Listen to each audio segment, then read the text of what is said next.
Yung mga pulis na naandyan, alam nyo sa puso nyo na mali ang ginawa ni Torre. Alam ninyo na abusado na ang gobyernong ito. Kung hanggang ngayon nagbubulag-bulagan pa kayo, anong tawag sa inyo? Traitor sa bayan na ito. Tandaan nyo mga kababayan, mga pulis, kayo ang kakausapin ko ngayon.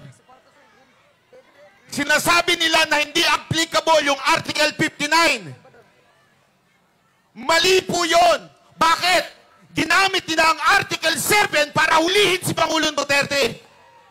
Hindi pa pwedeng sundin ng isang article, yung isa hindi.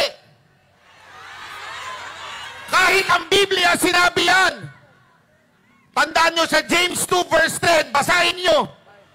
Sundin mo man ang lahat pero may mamiss kang isa. Guilty ka sa lahat. Ang ginawa kay Pangulong Duterte ay labag sa ating batas. Kinidnap nyo ang aming Pangulo. Susubukan ko lang to the international media. This is not about Duterte and Marcos. This is not about America, US, Japan. No!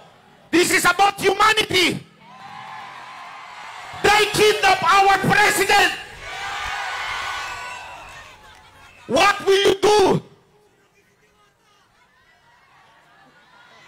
Uulitin ko po, hindi tayo nananawagan dito ng kaguluhan, rebellion. Dahil ako po ay against yan. Dahil I believe in Romans 13 verse 1, submit to the authority.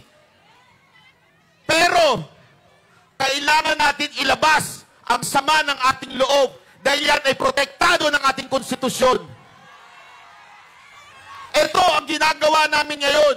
Ang aming damdamin ay nilalabas dahil mali ang ginawa ng gobyernong ito sa isang Pilipino. Nakita niyo si tatay kagabi?